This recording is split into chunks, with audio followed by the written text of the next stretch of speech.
Commander Zara-Th of the Hegemony Fleet pressed her scaled fingers against the viewport of her flagship, watching the blue marble of Earth slowly rotate below. Her crimson eyes, evolved to see across multiple spectrums, analyzed the planet with cold precision. This world would fall like all the others. The galactic hegemony had conquered 700 worlds across 43 star systems.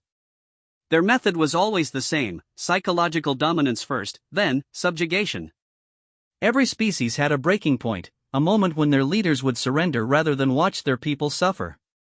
Humans would be no different. Admiral, her communications officer, Lieutenant Kexran, announced from his station. The human delegation has agreed to meet aboard their space station as requested. Zara-Th nodded, her dorsal spine shifting slightly with satisfaction. The humans had responded exactly as predicted by the hegemony's behavioral analysts. They were curious creatures, these humans, always eager to negotiate even when facing impossible odds. "Prepare the Edict of Revelation," she commanded. Her voice carried the natural authority of her species, the Veltar, whose very vocal cords had evolved to project dominance. "Ensure the translation matrices are properly calibrated. I want no misunderstanding when I deliver our terms." The Edict of Revelation was the hegemony's most effective tool of conquest. It demanded that the leaders of any species being absorbed into the hegemony reveal their deepest fears, their most closely guarded secrets, their personal weaknesses. The psychological impact was devastating. Leaders who had spent lifetimes building walls around their vulnerabilities found themselves exposed, naked before their enemies. The shame and terror typically broke their will to resist within hours. Zara-Th had used the edict 43 times. She had watched proud warrior kings weep as they confessed their cowardice. She had seen brilliant scientists admit to fundamental doubts about their own intelligence. She had observed spiritual leaders reveal their loss of faith. Each revelation had been a weapon that cut deeper than any blade. "The shuttle is prepared, Commander," announced her tactical officer. "Security detail is ready for deployment." "Unnecessary," Zara-Th replied, straightening her ceremonial armor. The dark metal, forged from the bones of conquered worlds, gleamed under the ship's artificial lighting. "The humans have agreed to meet with only their senior leadership present. 5 individuals. I will go alone." Her bridge crew exchanged glances. It was highly irregular for a hegemony commander to attend such meetings without protection, but Zara-Th had earned the right to make such decisions. Her record was flawless. 43 worlds conquered without losing a single battle. "Commander," Kexran ventured carefully, "the behavioral analysis indicates humans may be more unpredictable than previous species. Their psychological profiles show unusual variance." Zara-Th's laugh was like grinding metal. "Every species believes they are unique. Every species thinks they possess some special quality that will save them from conquest. The humans will break just like all the others." The journey to the human space station took 20 minutes. Zara-Th spent the time reviewing the psychological profiles of Earth's leadership. President Sarah Chen of the United Earth Coalition, Secretary General Marcus Webb of the Colonial Administration, General Patricia Romano of Earth Defense Forces, Dr. Amara Okafor of the Science Council, and Admiral James Morrison of the Space Navy. All showed the typical patterns: attachment to their people, fear for their world's future, pride in their achievements. Each would have secrets they desperately wanted to hide. The edict would strip them bare. The human space station was primitive by hegemony standards, but functional. As Zara-Th's shuttle docked, she felt the familiar thrill of approaching victory. Soon, Earth would join the other conquered worlds, its people serving the greater glory of the hegemony. The airlock cycled, and Zara-Th stepped into a corridor lined with what appeared to be some form of decorative panels. Her enhanced vision immediately analyzed the materials: recycled metals, basic polymers, inefficient lighting systems. Everything about human technology screamed of a young, unsophisticated civilization. A human in military uniform approached her. General Romano, according to the files. The woman was smaller than Zara-Th had expected, barely reaching the Veltar commander's shoulder, but she moved with the controlled grace of a trained warrior. "Commander Zara-Th," General Romano said, her voice steady despite facing a 7-foot alien predator. "Welcome aboard Station Unity. The Leadership Council is ready to meet with you. Zarath studied the human's face, looking for signs of fear. She found tension, certainly, but no terror. Interesting. Perhaps the humans were better at hiding their emotions than most species. They walked through corridors that showed signs of hasty preparation.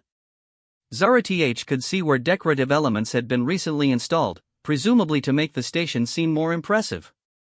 It was a pathetic attempt at psychological warfare, like a child wearing their parents' clothing.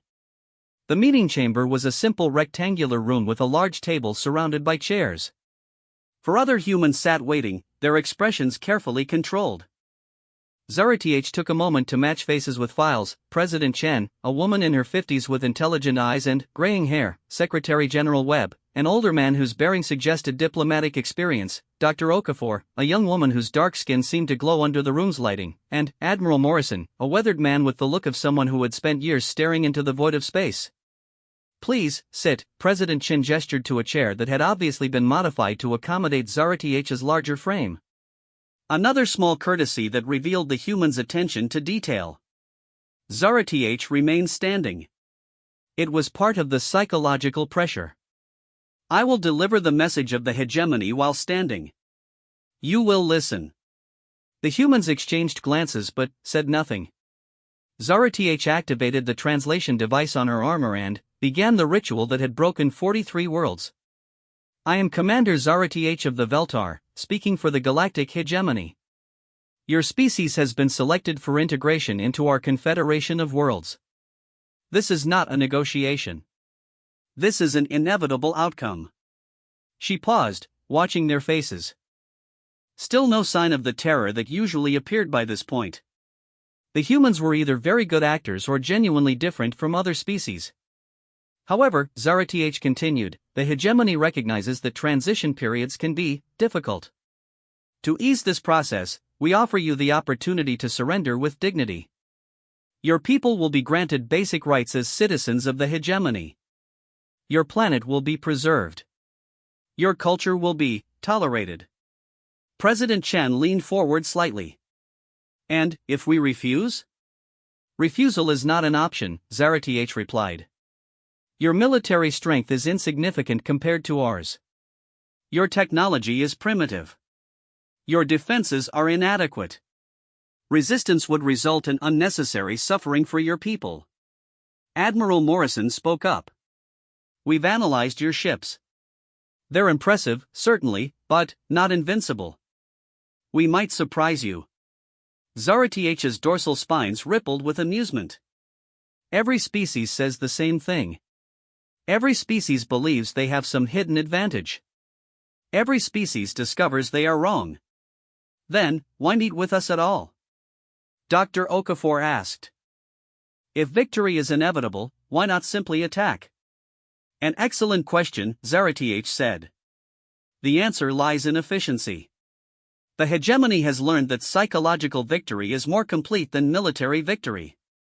When leaders surrender voluntarily, their people accept integration more readily."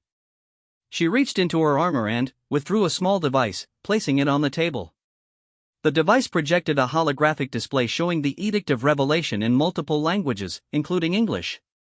"This is the Edict of Revelation," Zarath announced. "It is the final step in the process of peaceful integration. Each of you will reveal your deepest personal secret, your greatest fear, your most shameful moment. This revelation will be broadcast to your people, demonstrating that even their strongest leaders are vulnerable, fallible beings." The silence that followed was different from what Zarath usually encountered. Instead of horrified gasps or desperate protests, the humans simply looked at each other. President Chen picked up the device and scrolled through the text. "You want us to confess our deepest secrets?" she asked calmly. "Not confess," Zarath corrected. "Reveal. Confession implies wrongdoing. This is about demonstrating the fundamental vulnerability that exists in all sentient beings. Once your people see that their leaders are not the invincible figures they imagine, they will understand that resistance is futile." General Romano crossed her arms.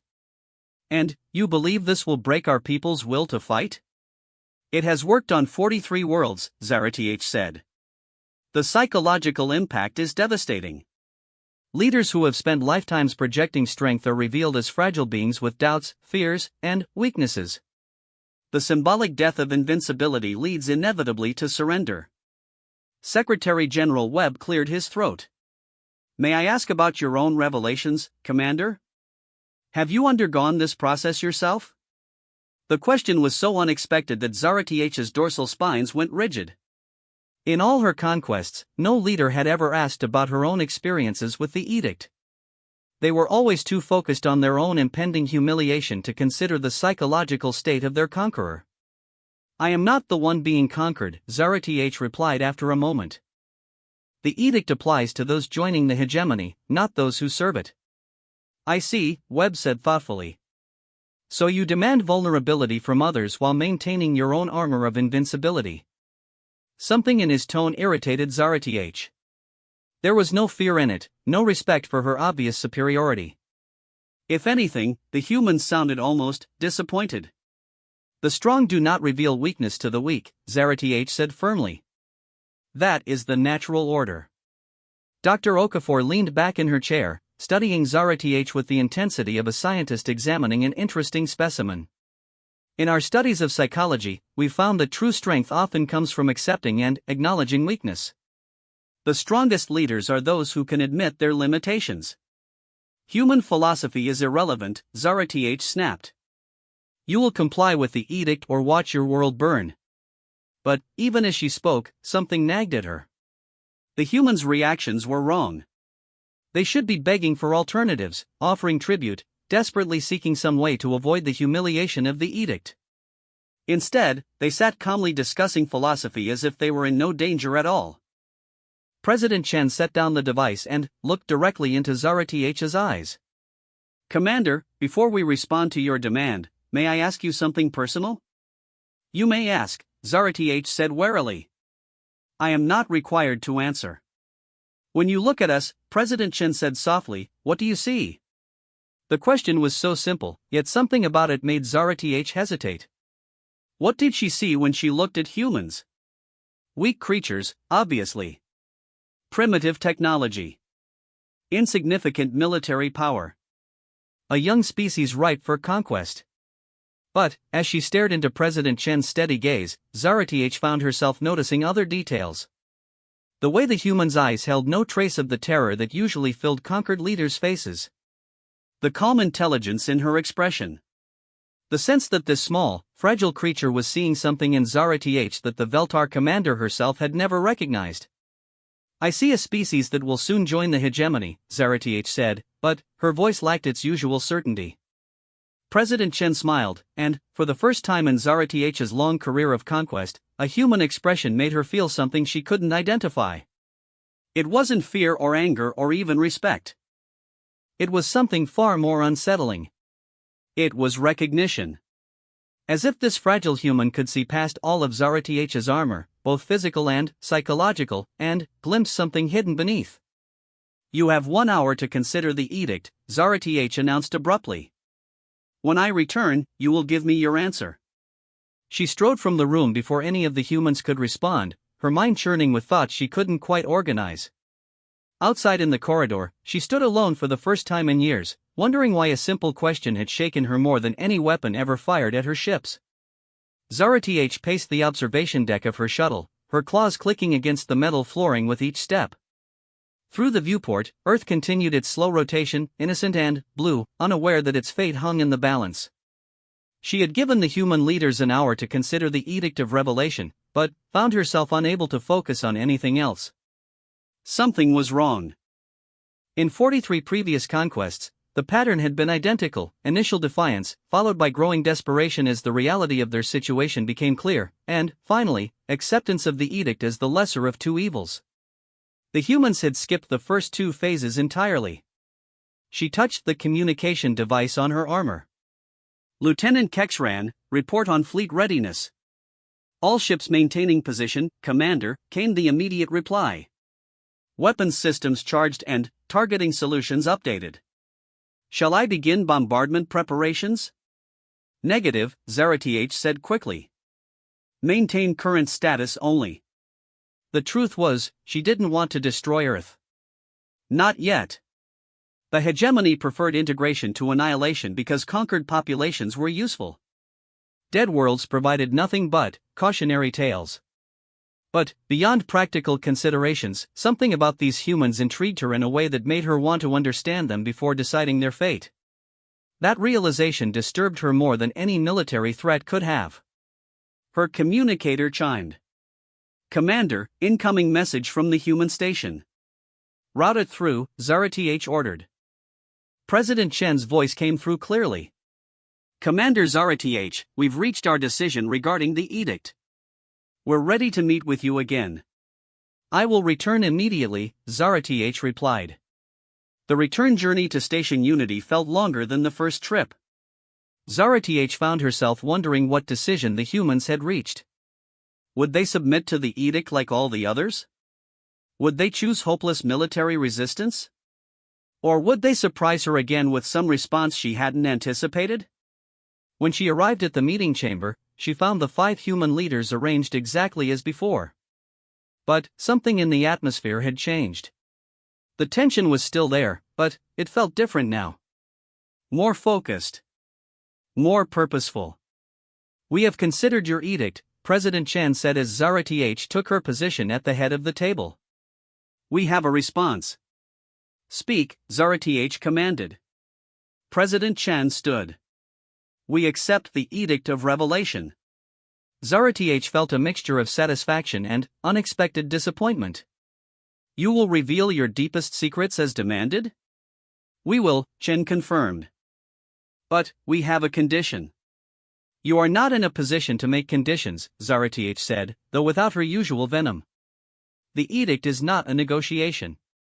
Nevertheless, General Romano interjected, "We propose an exchange." "Explain." Dr. Okafor activated a holographic projector on the table. "Our behavioral scientists have studied your demands. The Edict of Revelation is designed to create psychological dominance through enforced vulnerability. It works by making leaders appear weak and fallible to their followers." "Your analysis is correct," Zara Th acknowledged. "But there's a flaw in the logic," Secretary General Webb continued. "True psychological dominance cannot exist in a relationship where only one party risks vulnerability. Dominance without the possibility of challenge becomes mere tyranny, and tyranny is inherently unstable." Admiral Morrison leaned forward. "What we propose is simple, mutual revelation. If we must expose our deepest secrets, then so must you." Zara Th's dorsal spine snapped to full extension. "That is preposterous. I am not being conquered. I am the conqueror." "Are you?" President Chen asked quietly. The question hung in the air like a challenge that Zara Th couldn't quite grasp. "What do you mean?" "Look around this room, Commander," Chen continued. "You came here alone, despite your obvious military superiority. You've spent more time talking with us than necessary. You've shown interest in our responses, our philosophy, our way of thinking. Does that sound like the behavior of someone in complete control?" Zara Th felt something cold settle in her stomach. "I am gathering intelligence on a species before integration. This is standard procedure." "Is it?" Dr. Okafor asked. "According to our analysis of your previous conquests, you typically spend less than an hour in personal contact with leadership before implementing the edict. You've been here for nearly 3 hours." "I am thorough," Zara Th said, but the words sounded weak even to her. General Romano smiled. "Commander, may I share something with you? When our analysts studied your conquest record, they noticed something interesting. You've conquered 43 worlds, but you've never taken any extended leave time. You've never returned to your home world for longer than absolutely necessary. You've spent the last 15 years of your life moving from one conquest to another without pause." "Military duty requires sacrifice," Zara Th replied automatically. "Yes, it does," Admiral Morrison agreed. "I've spent 30 years in service myself. But even the most dedicated soldiers need rest, need connection, need something beyond duty to sustain them." "What sustains you, Commander?" The question hit Zara Th like a physical blow. What did sustain her? When had she last felt anything beyond the satisfaction of victory?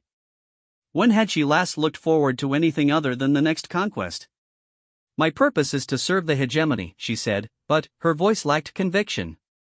And, when the galaxy is conquered? Webb asked. When there are no more worlds to integrate? What then? Zara Th found herself staring at the table, unable to meet their eyes. She had never considered that question. The hegemony's expansion had always seemed limitless, eternal. The thought of reaching its end had never occurred to her. You see, President Chen said gently, we think you're as trapped as we are. You've built your entire identity around conquest, around psychological dominance, around never showing weakness. But, that's not strength, Commander. That's fear. I fear nothing, Zara Th snarled, but the denial felt hollow. Then, prove it, Chen challenged. Accept our proposal. Mutual revelation. Show us that your demand for vulnerability comes from strength, not from a desperate need to maintain an illusion of invincibility. Zara Th's mind raced. The proposal was impossible. She couldn't reveal her deepest secrets to conquered primitives. It violated every protocol, every principle of hegemony dominance doctrine. But, as she looked around the table at 5 humans who should have been cowering before her, she realized they weren't primitives. They were something she hadn't encountered in 43 conquests, equals. Not in technology or military might, but, in the only arena that really mattered, the courage to be vulnerable. What would you have me reveal? She asked quietly. The humans exchanged glances. President Chen leaned forward. The same things you demand of us. Your deepest fear. Your greatest shame. The secret you've never told anyone. Zara Th closed her eyes. In the darkness behind her eyelids, she saw the truth she had spent 15 years avoiding. The real reason she never returned to her home world. The real reason she threw herself into conquest after conquest. The real reason she needed to see others stripped bare before her. If I do this, she said slowly, if I agree to your proposal, what guarantee do I have that you won't use my revelations against me? The same guarantee we have, General Romano said. None. That's what makes it fair. And, if I refuse? Then, we submit to your edict as originally demanded, President Chen said. But, we'll know that your empire is built on the weakness you refuse to acknowledge in yourself. And, eventually, that weakness will destroy you. Zara Th opened her eyes and found herself looking directly into President Chen's gaze. Those human eyes held no mockery, no triumph, no satisfaction at having cornered a predator. Instead, they held something that Zara Th had never seen directed at her before, compassion. You want to know what I see when I look at you? Chen continued. I see someone who has been alone for a very long time. Someone who has confused isolation with strength. Someone who is afraid that if she ever stops conquering, she'll have to face the fact that she doesn't know who she really is. The accuracy of the observation was devastating. Zara Th felt her carefully constructed defenses crumbling like armor made of paper. For the first time in decades, she felt truly seen. Very well, she whispered. Mutual revelation. The humans nodded solemnly. President Chen activated a recording device. We'll begin with our revelations first, to show good faith. Over the next hour, Zara Th listened as 5 of humanity's most powerful leaders stripped away their masks. President Chen revealed her crippling fear that every decision she made condemned innocent people to suffer. Secretary General Webb confessed his growing doubt that diplomacy could ever truly prevent war. General Romano admitted that she dreamed every night about the soldiers who had died under her command. Dr. Okafor acknowledged her terror that human technology was advancing faster than human wisdom. Admiral Morrison revealed that he sometimes looked at the stars and felt overwhelmed by the universe's vast indifference. Each revelation was devastating in its honesty. These weren't the confessions of broken people seeking sympathy. They were the acknowledgments of strong individuals who understood that true strength came from accepting their limitations. When they finished, all eyes turned to Zara Th. She stood slowly, her massive frame seeming somehow smaller than before. For a moment, she considered backing out, making some excuse, returning to her ship and simply ordering the bombardment of Earth. Instead, she began to speak. My deepest fear, Zarath said, her voice barely above a whisper, is that I have become a weapon without a wielder. The hegemony created me to conquer, but, somewhere along the way, I lost the ability to do anything else. I fear that if the conquests ever end, I will cease to exist. She paused, struggling to continue. My greatest shame is that I have forgotten the name of my birth world. In my eagerness to serve the hegemony, I erased my own origins. I don't know what my people's culture was like before integration. I don't remember my parents' faces. I have become so devoted to the machine of conquest that I have forgotten what it means to be an individual. Her voice broke slightly.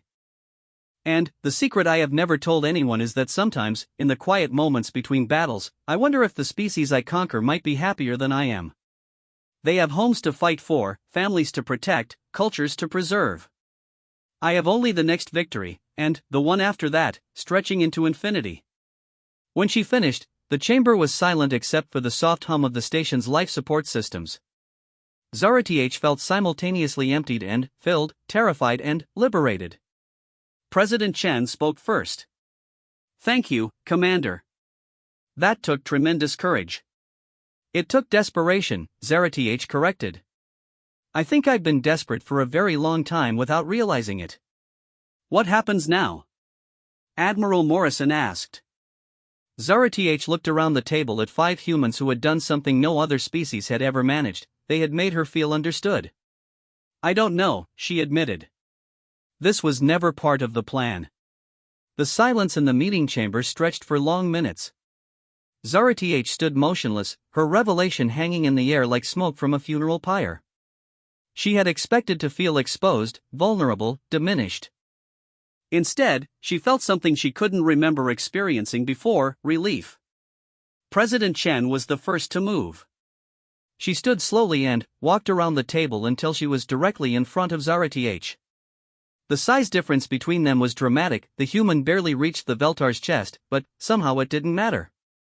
Commander, Chen said gently, what would you like to happen next? The question was so simple, yet so profound, that Zarath felt her legs weaken. What did she want? When had anyone last asked her that question? When had she last asked it of herself? Zarath began, then stopped. The honest answer terrified her. I want to go home. But, I don't remember where that is anymore. Dr. Okafor pulled up a chair beside them. Our anthropologists have studied the hegemony's integration records. When species join the Confederation, their cultural distinctiveness gradually fades over generations. But, the original information doesn't disappear entirely. It's archived. Archived where? Zarath asked. The Central Registry on Hegemony Prime, Admiral Morrison said. Every conquered world's cultural database is stored there. Including, presumably, your birth worlds. Zarath's dorsal spine shifted uncertainly. Accessing those archives would require authorization from the High Command. And, explaining why I need the information. Which brings us to the larger question, Secretary General Webb interjected. What do you intend to do about Earth? The question struck Zarath like a physical blow. In all her confusion and self-revelation, she had temporarily forgotten why she was here. Her fleet still hung in orbit above Earth. The hegemony still expected a conquest report. The machinery of integration still waited for her command. My orders are to integrate Earth into the hegemony, she said automatically. And, if you refuse those orders? General Romano asked. Refusal would be considered treason. The penalty is death. President Chen returned to her seat, but kept her eyes locked on Zarath's. So you're as trapped as we are. More so, Zarath admitted. You can choose to resist, even if it means destruction. I cannot choose to disobey without facing the same fate. Actually, Dr. Okafor said thoughtfully, there might be a third option. All eyes turned to her. The young scientist activated her holographic display again, but this time it showed star charts and population data. We've been analyzing the hegemony's expansion pattern, she explained. 43 worlds conquered over 15 years. But, look at the distribution. The hologram highlighted conquered systems in red. The expansion isn't random. It's following specific resource corridors and strategic positions. The hegemony isn't just collecting species for the sake of collection. They're building something. Building what? Zara TH asked. A defensive perimeter, Admiral Morrison said, understanding dawning in his voice. They're preparing for something. Another threat. Zara TH's mind raced. She had never questioned the hegemony's expansion goals beyond the stated objective of bringing order to the galaxy. But, the humans were right, the pattern of conquest did suggest defensive positioning. The Void Traders, she whispered. What? President Chen asked. The Void Traders. They're raiders from beyond the galactic rim. The High Command mentioned them in classified briefings, but I thought they were just another species to be conquered eventually. Dr. Okafor's eyes lit up with excitement. How big is the threat? Unknown, Zarath replied. But, significant enough that the hegemony considers them worth preparing for. Then, we have leverage, General Romano said. How do you mean? Simple, the general continued. The hegemony needs defensive positions, and Earth is strategically located. But, they also need those positions to be held by species that want to defend them. Conquered populations fight reluctantly. Allied populations fight with dedication. Secretary General Webb nodded slowly. You're proposing an alliance instead of conquest. More than that, President Chen said, her voice growing excited. We're proposing a new model for the hegemony entirely. Zara TH felt her spine shift with uncertainty. The High Command would never accept such a fundamental change to doctrine. They might, Admiral Morrison said, if the alternative was losing the defensive line entirely. Dr. Okafor pulled up another display. Commander, what would happen if you reported that Earth was unsuitable for traditional integration? Unsuitable how? Psychologically resistant to conquest. Too unstable for reliable service. Requiring an alternative approach. Zara TH considered this. I would be required to propose an alternative method of achieving strategic objectives. Alliance, President Chen said firmly. A mutual defense pact. Earth maintains its independence but commits to defending this sector against external threats. The hegemony gets its defensive position without the resources required for occupation and integration. And you get what in return? Zara TH asked. Technology transfer. Cultural exchange. The knowledge and protection of a galactic confederation. General Romano smiled. Plus the satisfaction of proving that cooperation works better than conquest. Zara TH paced around the table, her claws clicking rhythmically against the floor. The proposal was audacious, unprecedented, and completely counter to everything she had been taught about hegemony doctrine. It might actually work. There would be conditions, she said finally. The High Command would need guarantees that Earth's military capabilities would be used for mutual defense, not aggression. Acceptable, President Chen replied immediately. What else? Cultural monitoring to ensure that human society remains stable and reliable. Also acceptable, as long as it's reciprocal. We would want to study hegemony culture as well. And technological restrictions to prevent humans from developing weapons that could threaten hegemony worlds. Admiral Morrison frowned. That one might be more difficult. We'd need to see the specific limitations. Zara TH stopped pacing and faced the human leaders directly. There's something else. Something personal. What is it? Dr. Okafor asked. If I propose this alliance, if I advocate for a complete departure from established doctrine, I will need allies within the hegemony. I cannot do this alone. What kind of allies? Secretary General Webb asked. Other commanders who have grown tired of endless conquest. Other species who joined the hegemony but remember what independence felt like. Other individuals who understand that cooperation might be stronger than domination. President Chen leaned forward. You're talking about revolution. I'm talking about evolution, Zara-Th corrected. The hegemony succeeded because it offered stability and protection. But the galaxy has changed. New threats require new approaches. What worked against divided, primitive worlds might not work against whatever is coming from the void. General Romano grinned.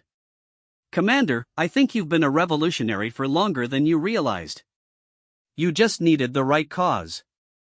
And the right allies, Zara-Th added, looking around the table at 5 humans who had somehow managed to see past her armor to the individual underneath. So what's our next step? Admiral Morrison asked. Zara-Th activated her own communication device.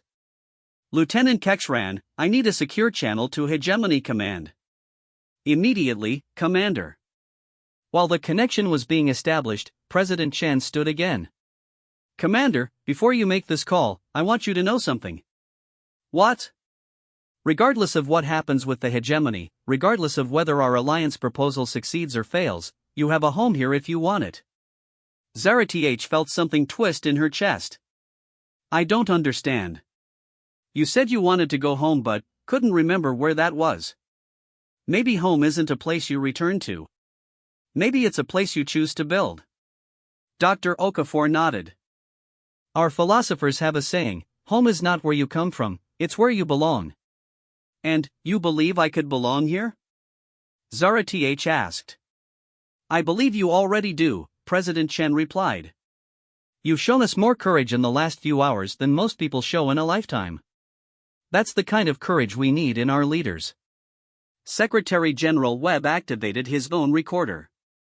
Whatever happens next, Commander, this conversation has changed everything. Not just for Earth, not just for the hegemony, but for the whole galaxy. Zara-Th's communication device chimed. Commander, Hegemony Command is ready to receive your report. She looked around the table one more time, at 5 humans who had done the impossible. They had made her feel truly seen, truly understood, truly known. Not as a weapon of conquest, not as a tool of the hegemony, but as an individual with fears and hopes and the capacity for growth. High Command, she began, her voice steady and strong, I have completed initial assessment of the species known as humans. I recommend immediate negotiation for alliance rather than conquest. These beings possess strategic and tactical capabilities that would serve the hegemony better as partners than as subjects. She paused, meeting President Chen's eyes. Additionally, I request permission to establish a permanent diplomatic mission on Earth to facilitate long-term cooperation. I volunteer to serve as the primary liaison for this mission. The response from High Command crackled through the speaker. Commander Zara-Th, this is highly irregular.